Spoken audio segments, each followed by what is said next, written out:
Welcome to Two Women in Crypto, a weekly podcast birthed on a whim by two women who are excited about the cryptocurrency landscape and have a shared passion about empowering others to step into the digital, tokenized world of the future. We offer tips, tricks, and our own individual insights as to how to begin to navigate this shift. We are not financial advisors nor experts. We are just here to encourage you to look at the possibilities. So welcome to the future. You're right on time.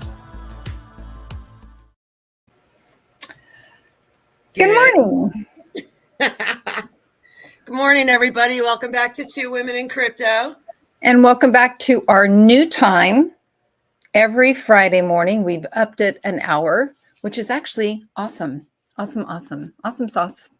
So thank you for everybody's flexibility. But 7 a.m. it is Pacific time, 10 a.m. Eastern time from this point forward. So that's our little housekeeping at the very front end. I love it.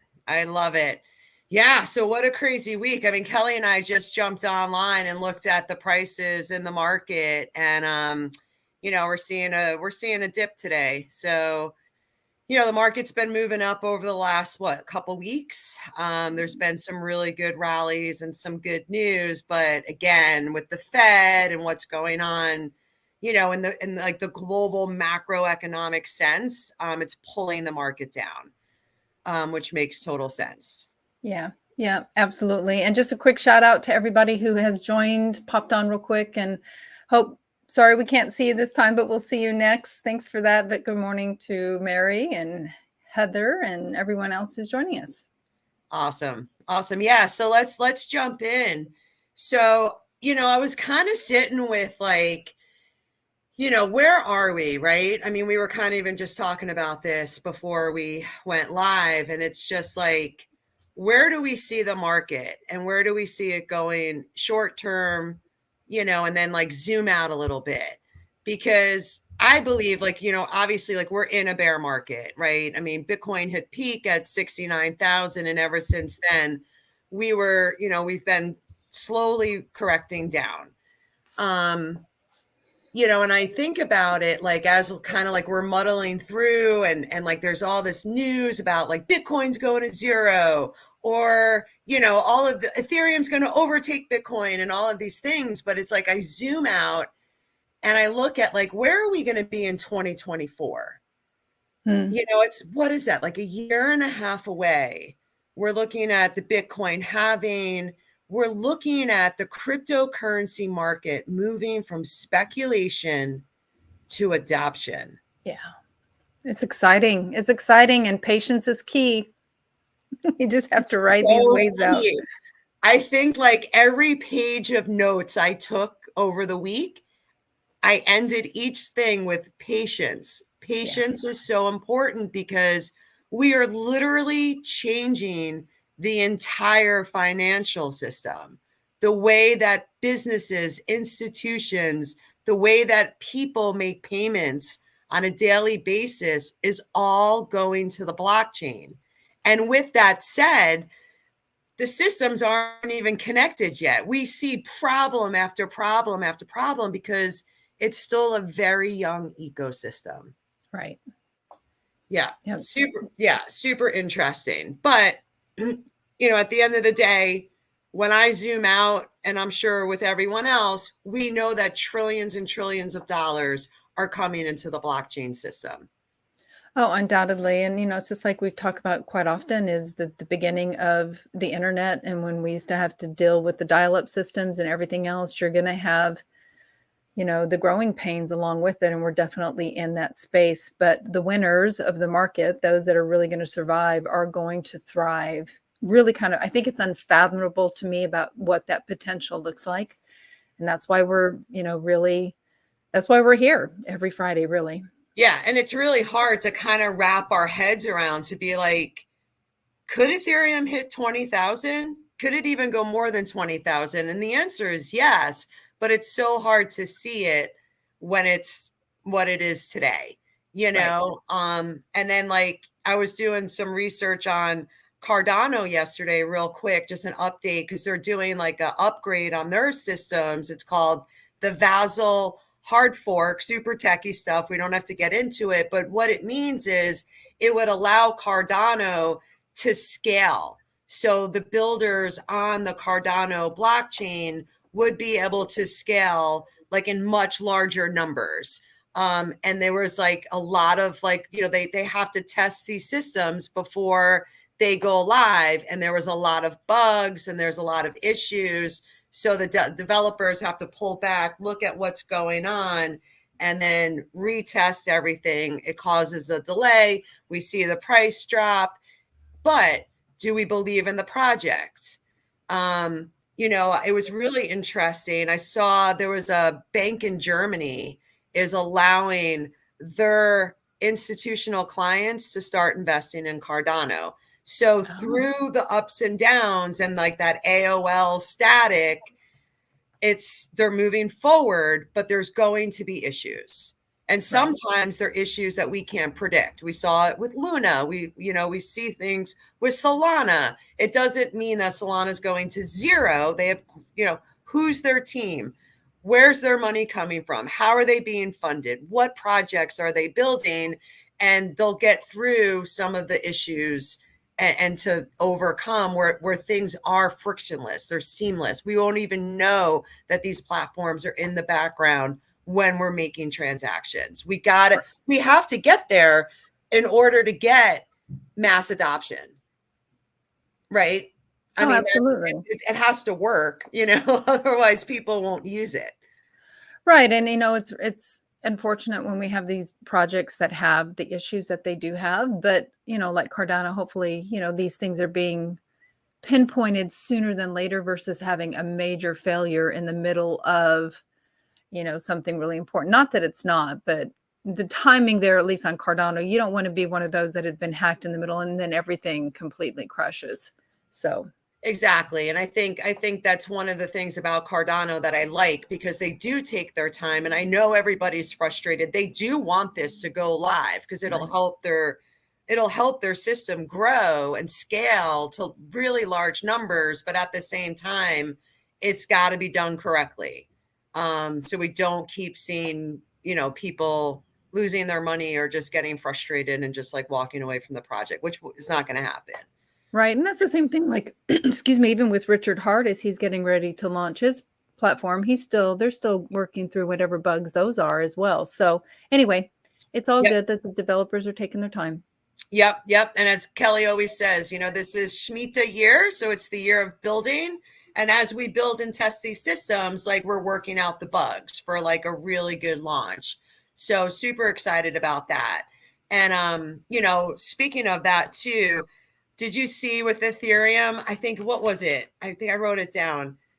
145,000 Ethereum were removed by a whale onto the exchanges. And there was like all this speculation about, well, they're going to be used for nodes for people who are Ethereum and stake their coins.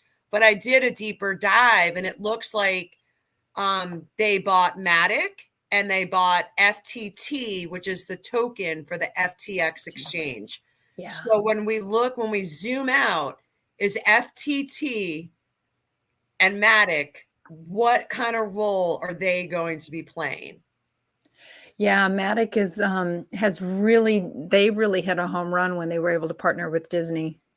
Yeah, absolutely. And I think, when I do deep dives into some of these projects, and it's like, and I keep learning more and more, about the blockchain, and they have this thing, it's called the trilemma.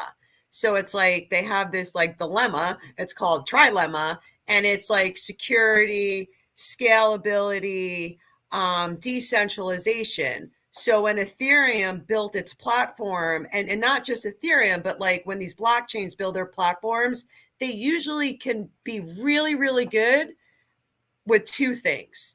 And then one thing not so good. So Ethereum so they say they're really good with decentralization and security, but not scalability, which leads to high gas fees, right? So Matic is that layer 2 solution for, one of them. There's multiple ones, but bringing that scalability to the Ethereum blockchain is definitely something like I would encourage everybody, not financial advice. I'm not telling you to go buy Matic, but I'm just saying maybe add that to our list to do a deep dive with some research, because, you know, when we have like all of these different projects, like Optimism is another one, Loop Ring is another one. And I know you've been following Loop Ring for quite some time. I have been. I've been following both of those projects for a while. And disclosure, you know, Andrea and I, we are invested in a lot of the projects that we do mention and talk about, obviously. But as she said, this is not financial advice. We really encourage everybody to dive in and do their own research and understanding about what the systems are about. But yeah, I've been following Loopring for quite a while now. Yeah. And it's, you know, and like, and I think about with Ethereum too, it's like, you know, their goal is really to build like the world computer of like smart contracts, right? So it's the largest upgrade in the history of cryptocurrency. So when this upgrade is over, and even, you know, they're going to go live September 19th, you know, moving from proof of work to proof of stake, but it's still only 55% done. Like the complete merge for Ethereum is going to take years. It's not going to just be like, oh, we moved over to proof of stake and now the fees are going to be $1. That's not it at all. It's not going to help with the fees at all. It's just going to reduce the amount of electricity and kind of buying into this clean, you know, this green agenda, right? The climate change agenda. So since we're talking about Ethereum, I know that this week, it was Coinbase that announced that during that transitionary period that Ethereum would not be allowed to be moved off of their exchange. Am I correct? It was this last week, Yeah, I think. And then as a result of that, sort of quote unquote, their coin, their token went down like 9%. But do you have any thoughts on that? I'm just curious what, you know, have you thought a little bit or leaned into that? That's just a safety protocol for them based on the shifts. Of course, they're kind of trying to protect their current asset base. well, exactly. And again, I don't, you know, with this like transition, I think that, you know, we've seen a lot of exchanges that they're not super liquid. Does Right. Coinbase have one-to-one backing for every Ethereum that's on Coinbase? Every Ethereum that is locked up and staked? Do they have these The coins? wherewithal. Absolutely. And Just they like your local bank. Right. And because cryptocurrency trades 24 hours a day, 7 days a week, I think it's really important for us to understand they are doing these upgrades in real time. Yeah. So we, you know, it's, and we're not developers, so it's really hard for us to kind of comprehend this, but it's not an easy feat. Like what they're trying to do is not easy. And the more I look into it, and I look at like, they use like this coding language called Solidity. How many developers know how to code in Solidity? Not a lot. So we have, you know, it's a learning curve. And that's why, like, I always try to zoom out because, you know, if the market does go down and Ethereum is like $750 again, what a great opportunity. And it's always when it's extreme fear, right? That's where the opportunity is to change your generational wealth for you and your family. Like I am 100% convinced, and I could be wrong, but I believe like this is happening, like because it is, right? So all the research is pointing to these, but I do think Coinbase is protecting themselves, and we don't want to run on Ethereum. So, you know, did you see in Canada, they're limiting the amount of altcoins, right? So that's anything besides like Bitcoin, and they're maxing how much you can buy. Oh no, I did not see that. So that's different, right? Because to me, that's censorship, and that's, you know, again, if you're an accredited investor and if you're a super wealthy person, well, those rules are different for you. Right. And are they doing this, since I'm not familiar with this particular story, are they doing this through the banking systems? So for instance, I know here in the States, if you use your debit card, at the very beginning, when I first got in, it was quite a bit of a challenge quite often to be able to have the bank approve something. Is that how they're managing it? Or is it through the exchanges that this is happening? Do you know? Yeah, it's through the exchanges. And therefore, use a wallet such as SafePal. Exactly. And there are backdoors, and it's not about me trying to say, hold a finger up to the system, but there are ways to go about it. Well, and I think some of this is like, it's not the wild, wild west, like the way it was, but like Right. if Canada has an exchange, but if you live in like 4 different provinces, you have a limit. But if you live in these other 4 provinces, go nuts.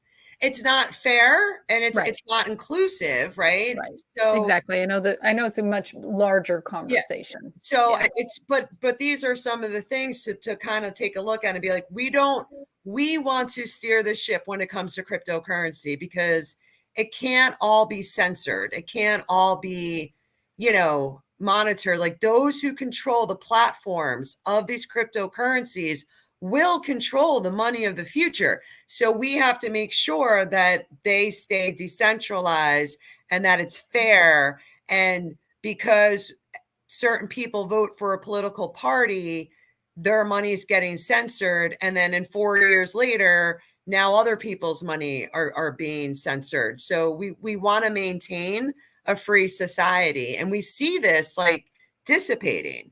Like a good example is like, Rowan wanted to do a launch, and, people are encouraging me to get back on Facebook because, Kelly and I, we're not social media people. We've been censored and we get frustrated and we just kind of dropped out. But when we saw the changes of the financial economy, we were like, we got to educate people. And there's not a lot of people that have the knowledge to help other people. And that's why we did this, right? Because we just want to help.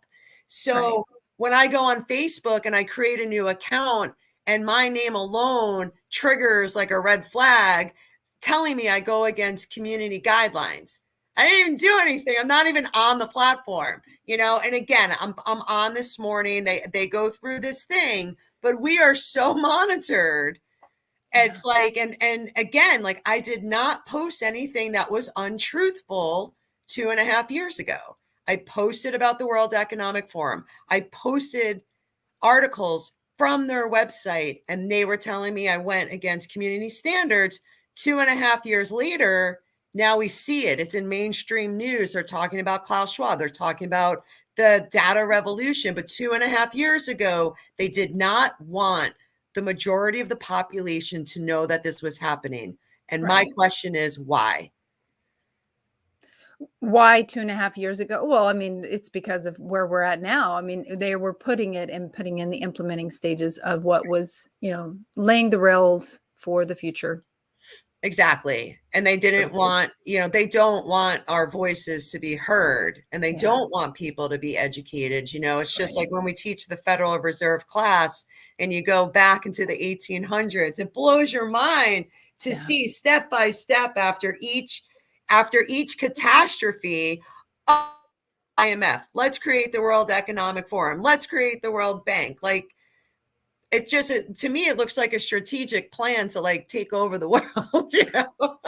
Well, it sure does beg you to lean in a little bit. And I mean, again, that's why we're here, is just to help educate. Yeah. And it's really, what's also really interesting too, is like, there's only about between 12 and 14% of all people in cryptocurrency are women. I know that just floors me, but I also get it. I mean, I completely get it. And it's super easy to just put your head down and stay in a place. And I actually had, you and I talked about this earlier this week. I had lunch with a friend who was just like, the podcast is great, but I can't listen any much because it's so much that it paralyzes me from taking a next step. Like, so I don't understand any of it. And the reality of this for me, and this is just my opinion, is that if we are waiting to understand everything, then we're never going to get in. There are ways to look at things, to put your toe in the water so you can start participating in a very simple and safe way. And I don't know, I think it's just, I am really a proponent of encouraging everybody, but I am really a proponent of encouraging women to step into the markets. Absolutely. Yeah, yeah. And like, I love the feedback, and I think it's really important. Like, keep telling us, like, Andrea, like you're talking like you're up, like Rowan laughs at me, you're up here and what the hell are you talking about? Like, what the heck is a trilemma? So I've been working on trying to mainstream like crypto basics with charts, like visuals, with me talking Right. with the, like PowerPoint. So I just shared part of the class with Kelly yesterday, and Yeah, it's great. we will be teaching that, and then we're going to try to record it and try to do things that are so super cost effective that everybody can learn at a really reasonable price. So hang in there. We're totally working on it. I have an IT background. I've been working in this field for over 20 years, and it's like a good example is like my wife is fluent in sign language, and when she talks to me, it's a different language. And my background is computer science. So when I talk to her, like Of about course. tornado cash and how they censored people, she is like, what planet are you living on? So I get it. I totally get it. And Yep. it takes practice, right? Kelly and I did this to just kind of help people learn a little bit more about crypto. And we're realizing, wow, Kelly, like this is really important. Like what we're doing is so important. Right. I mean, when we first started, we knew that we'd be showing up, but it's become something that I wasn't expecting, which is great and fine and wonderful and well. But it was like, wow, and that's the point of it. We just really don't know what we're stepping into as we step into the future. And we really are right on time still. We are really at the very front end of this change. And it's actually great for those that are just considering things because a lot of the chaotic excuse me, a lot of the chaotic energy will be done. Some of this, as everything gets fine-tuned and every process gets really placed in, it's a great time to look at the markets. Yeah, no, definitely. And I even think like just like as we go through this bear market and we look at probably the whole year of 2023 is going to be a great year to spend some time increasing your knowledge, like researching some of your favorite projects or the most popular ones. Just take the top 5 coins and just be like, what problem is Bitcoin solving? What problem is Ethereum solving? What problem is XRP solving? Right. And just kind of go from there. And then, with some of these more fun projects, like I shared with Kelly, like I was like, did you see the news about Shiba Inu? And it's just, there's so many things going on in crypto, that it's so overwhelming, right? Because there's so much. And again, like we've been doing this for years. Like I've been doing this for 5 years. I've been looking at cryptocurrency and understanding and seeing these systems be built. But when you see something like Shiba Inu release its new, it's like a card, you collect cards, and they released this game in Vietnam, and it was so popular that the developers had to be like, wait, we got to add like 50-fold servers, like Yeah. 50 times the amount of servers. They need more because that's how popular Shiba Eternity card collectors game is. So, and it's exciting to be a part of like a project that it's so young still, but to see it develop, it's exciting. Yeah. No, absolutely. Yep.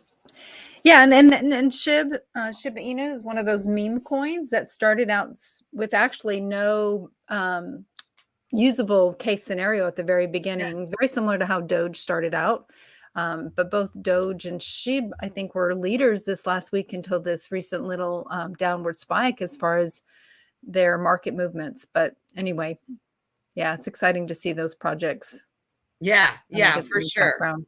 Yep, I love it. I love it. All right, so let's jump into it. You want to do an XRP update? I'm pretty Yeah, excited. always. All right, so I had shared an article with Kelly just to kind of be like, the SEC can say one thing and have its belief, and some of these like representatives, like in our government, can say things.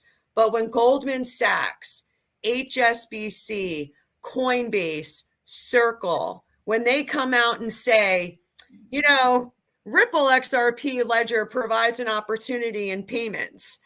And you kind of are like, all right, like what's going on here? So we're talking cross-border payments. And if we think about, with 90% of all countries now are looking into central bank digital currencies, whether they give them to us or not. I think like just for those cross-border payments between central banks all around the world, they can use XRP as a bridge or as on-demand liquidity. So when you start to see, and I'm seeing this more and more, and this is something that we've spoken about. Yep. It's like on-demand liquidity is like you're holding that money like in a company's treasurer. Let's take like FOMO app, right? For an example, like FOMO app is a payment app that you can use for peer-to-peer transactions and cross-border payments. Now they have an iBank. They have a FOMO iBank. Okay. So the FOMO iBank is actually using ODL as their treasury for on-demand liquidity. And when I look at the current state of our economic system, I believe that we are going to have a debt crisis. We are going to have a liquidity crisis. And who is going to solve that problem? My vote's XRP. That's my vote. We're actually, on a side note, we're anyway, let's keep going. No left turns. No, it's just, and it's one of those things. And like, and I get like, some people would get mad at me and some people, and I'm like, I don't want to be emotionally attached to XRP or any of these coins. I believe we should diversify. Anything can happen at any time, right? But like FOMO is Asia's first licensed like bank and payments payment app that got license and approval from the central bank. Yeah. Which is huge, obviously. Right. I mean, this is like, I even wrote it down. So FOMO Bank, they're partnered with over 100 banks in 50 countries using 30 currencies. And this is just one. Like if you go back into some of our older podcasts, you can see like Japan, Thailand, Indonesia, Australia, England, like, on-demand liquidity for cross-border payments to have that money. These are Nostros Vostros accounts. And I've heard companies say, there's no such thing. But not anymore. Like when I'm reading through like this FOMO iBank, it's right there. It doesn't say Nostros Vostro, but that's the definition of Nostros Vostro, is to have that money on demand for immediate settlement. Immediate settlement. Our money, no one's money is going to be locked up anymore. So if we have a farmer in, Sacramento, California, and they're sending their money back to their family in Mexico, it's immediate settlement, pennies on the dollar, and their family gets the money, most of the money, not Western.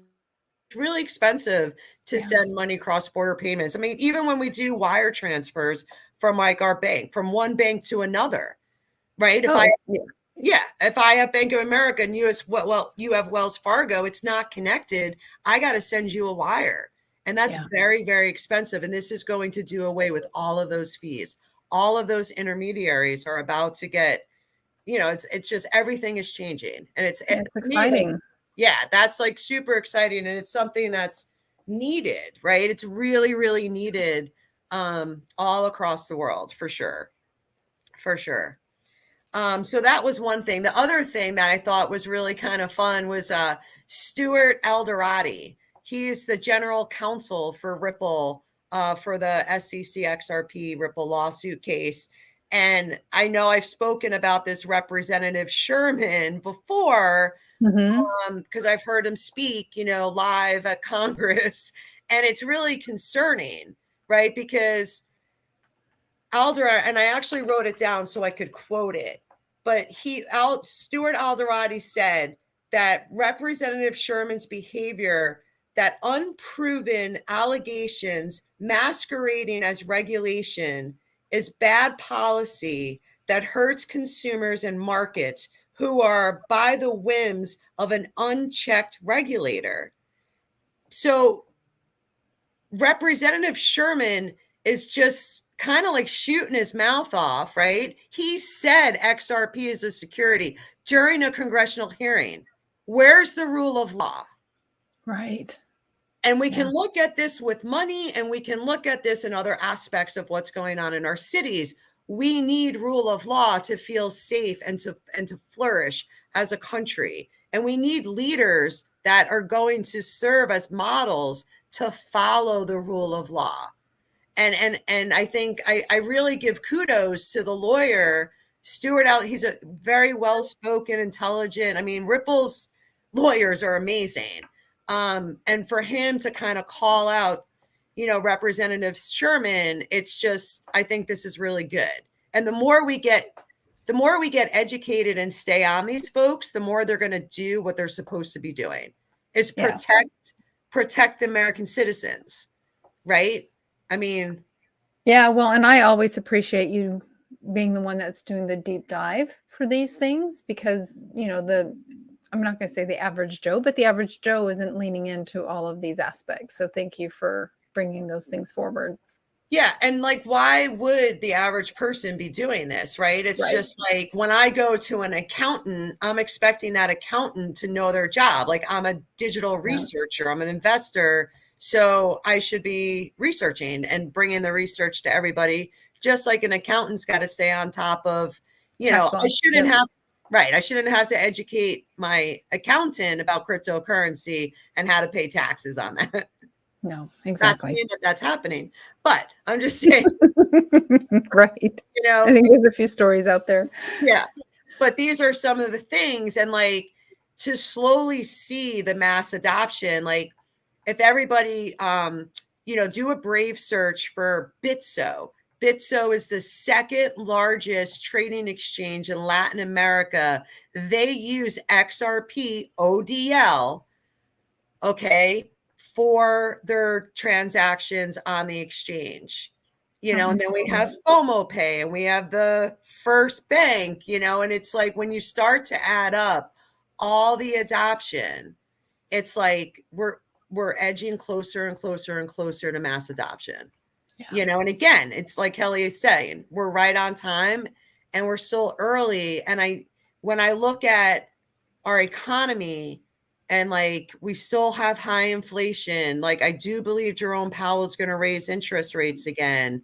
And if we wind up having a third quarter of negative GDP, which is like gross domestic product, like how much money our country makes, and if it's not more than what our bills are, the markets suffer. And I think that could be like the tipping point of a major, like, when people talk about Bitcoin going to 10, 12,000, it is possible. Bitcoin corrects 85% after a bull market. Like, it happens, and that's when there's that extreme fear. That's when we buy. Yeah. Yeah. We're certainly not out of the woods yet, in my opinion. I think we still have a good 6 months before things really start to settle in. And we talked about it before we started the podcast this morning, when that next leg is going to happen. And nobody has a crystal ball, and you can lean into all the technical analysts out there who have their own perceptions of it. But I just think it's pretty unstable still, Yeah. Yeah. It's super unstable. But at the same time, with that said, it's like, Bitcoin hit 1 billion users. 1 billion people have a Bitcoin address now. Okay. Right. And when I say unstable, that doesn't mean that I'm not DCAing, because I am. I say it's unstable, but I'm like, in the instability there's opportunity. And I definitely see that. So yeah. That's huge, though, that I did not know that about Bitcoin. That's great. Yeah. And now 1 million people own 1 Bitcoin. So in the future, like after 2024, 2025, when Bitcoin starts to hit that 70,000, that 100,000 mark, if Bitcoin is 22,000 today and goes down to even 12,000, the opportunity to do what you can to accumulate as much Bitcoin as you can, to me is like a safer place to put my, like, I can only talk for myself, but that's, I feel safer putting my money in Bitcoin than I do in the United States dollar. Right. Because when I learn more and more about economics, and like we live on this debt-based system, we can't take the debt out of the system would fall. So we actually need to create more debt, which is why, like, Kelly and I were joking around last week about the Inflation Reduction Act, because these acts do the opposite of what they say they're going to do. So, we'll see how this all plays out, but what an amazing opportunity to kind of get into some of these coins. And even Matic, I think Matic was under 80 cents today.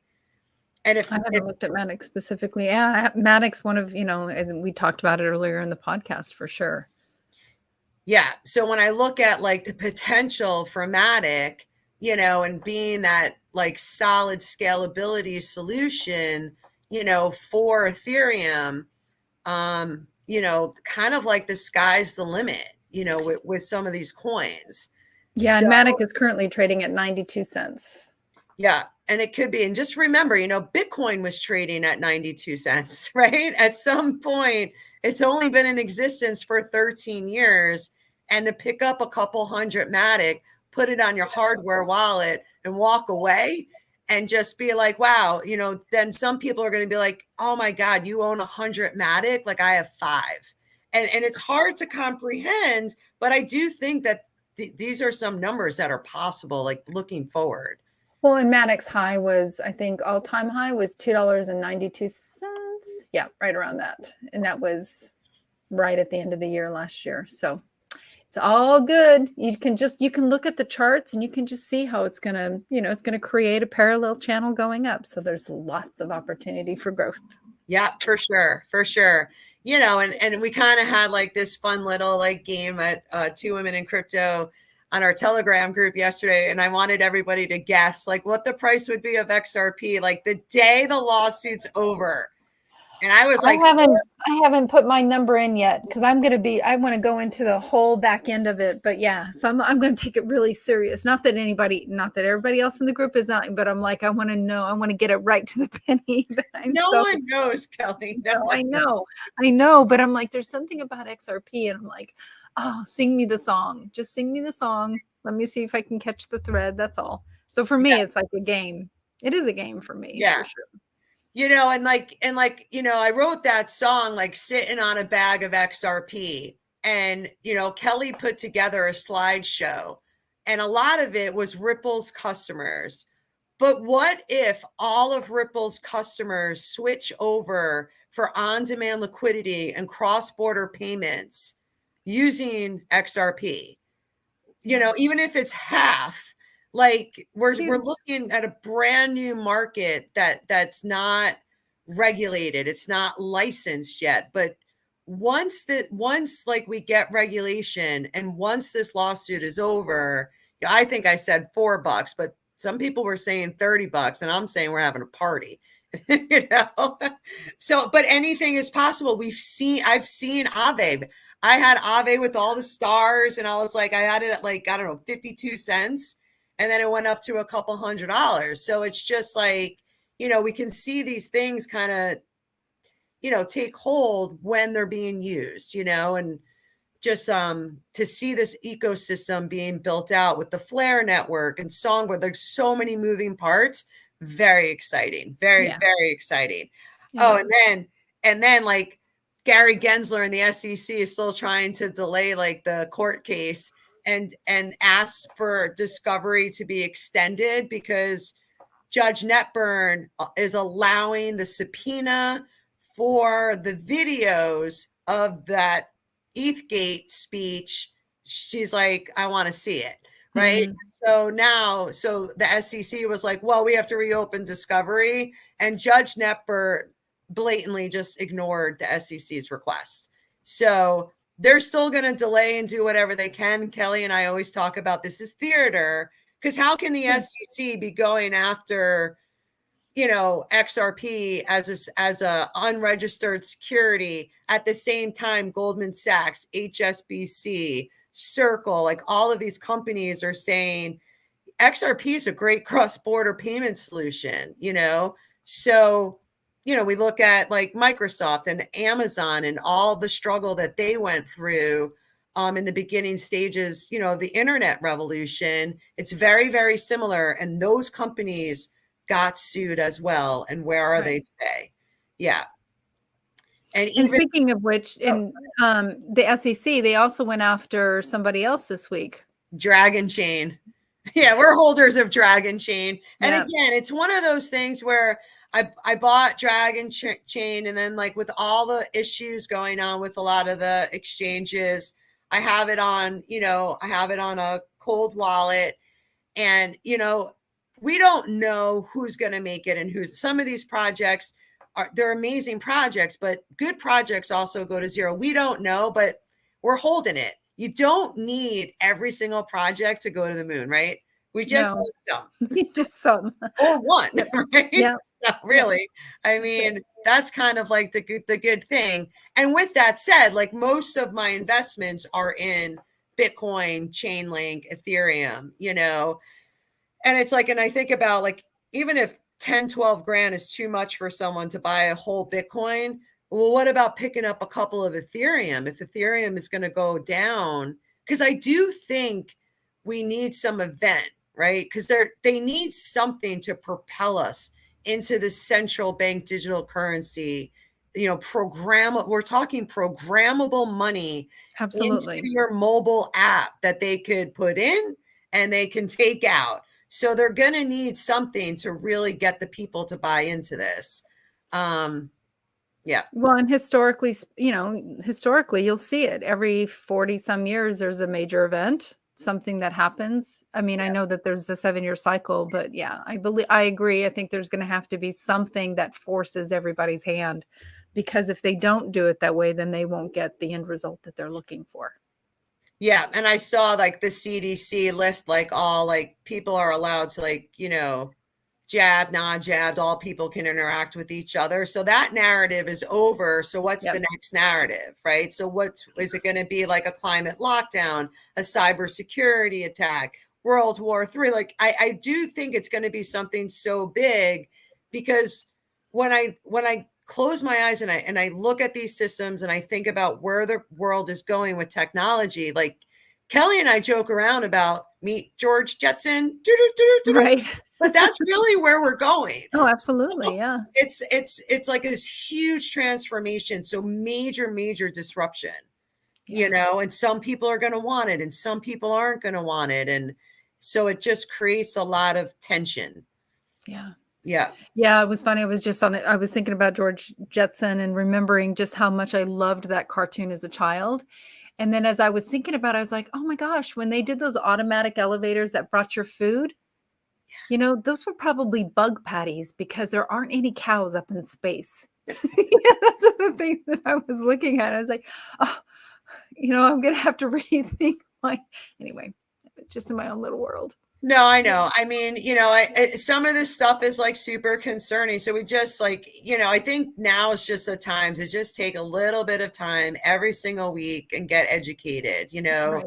Like food. Where's your food come from? How healthy is your food? You could have a tomato that has 2 vitamins in it or 42 vitamins in it. It's just, how was that tomato raised? It's the same thing. Like, maybe cricket flour is the best thing ever, or maybe chitlin hurts our stomach, So I wrote a paper when I was doing some postgraduate classes, and I wrote a paper about informed consent in my legal and ethical psychology class on how human beings were the largest feeding experiment in the history of the United States of America.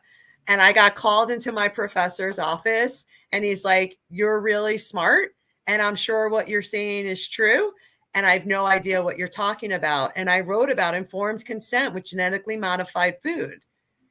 And I got nowhere, right? So I just, so it's kind of similar, but like we want clean water, good food, good shelter, good community. Are our friends building us up, or are they tearing us down? We want our gold, our silver, our cash. Like all of these things are really important moving forward. And like, I'd rather prep 2 years too early than 1 day too late, because once it happens, it's over. Prepping's over, you know, and if we're prepared, lean into the system. Yeah. And once we're prepared, we won't be scared, you know? And like, you know, I always go back and I pull up the chart for Amazon, and anyone can do this. You know, you can just go to any trading charts, you know, Trading View or whatever you like to use, and look up Amazon. You know, back in 2000, Amazon crashed 95%. 95%. Imagine if Bitcoin crashes 95%. We're going to have 90% of all people too scared to buy Bitcoin. But the people who do, in my opinion, that's when we're going to create generational wealth. Right. I mean, it's pretty exciting to think about it that way. One more major opportunity, because like there's a chance that Bitcoin won't go back down under 20,000. No one knows for sure, you know, like no one really knows. But like, if it does go underneath 20,000, well, that really opens up an opportunity for a lot of people to even own half a Bitcoin, a quarter of a Bitcoin, you know? I mean, and I think that's a really important point to bring up at this juncture of the conversation, because it's all about fractionalization of ownership, right? Which of course we talk about within the podcast quite often. You don't have to own a whole of anything. You know, you can own just whatever you can do. And that's what dollar cost averaging is all about. If Bitcoin is something that you want to put your store value in, then, you know, $20 a month. Yeah. It may seem like it's nothing, you know, when you look at the value of Bitcoin, but it does add up and it does make an impact in the long run. So anything that you can do is a good idea, in my opinion, but not financial advice. Yeah, no, definitely not financial advice. I mean, for all we know, Bitcoin's going to zero. So don't listen to us, but do some research. And, you know, and I look at like BlackRock partnering with Coinbase. I look at KPMG adding Bitcoin to their treasury, and other major institutions all across the world. It's like, for me, I'll take that bet. I'll take that bet that Bitcoin's could possibly save retirement funds for firefighters and teachers and nurses and things like that. Because if one system's falling, another system's going to merge. And, you know, and I'm placing my bet like on some of these, you know, some of these projects that really solve real world problems. And I think that's so important, because with over 19,000 coins, it's possible, right, that like, you know, 18,000 could go out of business. You know, we don't know. We don't know. But yeah, and it'll be really interesting too. And the same thing with SEC. Like, let's just say XRP loses the lawsuit. Doesn't really change XRP, right? Because XRP, 95% of all XRP's business is outside the United States. If XRP gets declared a security, it only hurts the United States. And I just don't think that they're not going to do that. You know, I mean, I would be shocked. Yeah. Especially with their partners. Like, I look at Ripple like equivalent to like Bank of America. They've been partnered with Bank of America since 2017. I look at Ethereum and I say, oh, Ethereum is JP Morgan. JP Morgan invested in the ICO of Ethereum before it was traded. Is that a security? You know? Right. So, and then when I look at like Wells Fargo, and they're partnered with Corda, and that uses XDC and other tokens too. But like, I just think that those are really good bets when I look at like the whole ecosystem. And as much as I don't like JP Morgan isn't going away. JP Morgan has manipulated the treasury, the gold markets. They pay all of these fines. But a young developer who developed on like this privacy platform on Ethereum called Tornado Cash, the United States Treasury went after him, arrested a 29-year-old developer who is developing an open source code for everyone to see. Who has the power? JP Morgan's not out of business. They pay a fine to manipulate the treasury and the gold prices. And I do think a couple folks are going to jail, but you have a young developer, you know what I mean? And they're going after anti-laundering. Like they're trying to scare developers, in my opinion, not to trade, not to trade, not to develop. Not to build. Right. And that's super concerning, especially when it comes to our privacy. But these things need to happen so we can really get some clear and fair regulation for everybody. Yeah. No, good points. Absolutely. Yeah. Because we don't want to move into a new system based on digitization, right? So like if I have a digitized version of a dollar, I am no longer holding that physical dollar. So if I hold a physical dollar, no one can stop me from going to get my goods and services. Right. If it's digital, it can be turned off and on. Right. You know, just like going on Facebook, like it's like a delete of a button, I'm gone. Yeah. It's just stuff to think about. And it's just like, I'm not a bad person. I'm trying to spread love and bring people together and spread a message of truth. And we all have different perceptions of that truth. And we should be allowed in a free society to share these thoughts, right? Or one day you and I won't be able to have this podcast. Right. Absolutely. Yeah. So we're just doing our bit, doing our part. That's it. Oh, one more really big adoption. I'm going through my notes because I know we're running out of time here. So TravelX Bank, which is a very big bank in Brazil, they will use XRP on-demand liquidity between Brazil and Mexico. Okay, so just saying. And that was announced this week as well? I think it was announced yesterday. I take my like outline and then I put notes like all around the pages. Around it. I try to do as much as I can in an hour.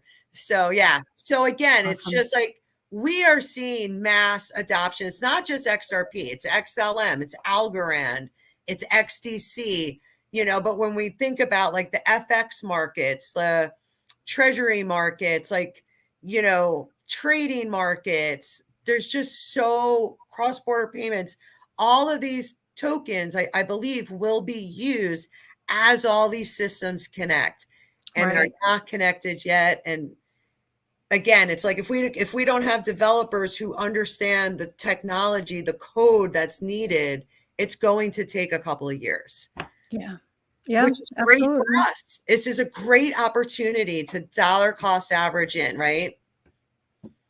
Oh, yeah, absolutely. And there's easy ways to do that. So again, don't let any of this conversation prevent you from leaning in further and trying to figure out these things. There are ways to do it. There's simple ways to go about dollar cost averaging. So if you're trying to figure out how to get into a single project, reach out to Andrea and I, and we'd be glad to help you, walk through those steps in a safe, secure way, which is a really big priority for us, is to make sure that your assets are safe. Exactly. Moving forward in this, this landscape that is ever changing every day, every moment seems to be something new right now. But yeah, absolutely. And we do have a Q&A once a month, and the next one will be on Saturday, the 27th of August. That will remain the same, 8 a.m. Pacific time, 11 a.m. Eastern time. You can find the registration on our website. We would love to have you join us. Bring all kinds of topics to the table. We talk about it all. We're here to support and build community. So we would love to see your faces in that as well. Yeah, for sure. Thanks for bringing that up. And just like to point out too, it's like, when we go and we turn on our light switch, we don't understand how the light goes on in our house, but we love electricity. Right. It's the same thing. Like we might not understand what's underneath the hood in our car. We might not understand what's underneath the hood on some of these blockchains, but we do know, through our research that this is going to become the new financial system. Yeah. It is. Well, thank you again for the deep dives. I guess until next week, we will continue to hodl on. Hodl on. Your hosts for Two Women in Crypto are Andrea Caldero and Kelly Lair. You'll find more information and details regarding the Two Women in Crypto membership, educational and informative class and event offerings, and more via their website, twowomenencrypto.com. Both Andrea and Kelly are available for speaking events and offer private consultations focused on helping individuals navigate the future. Until next time, huddle on.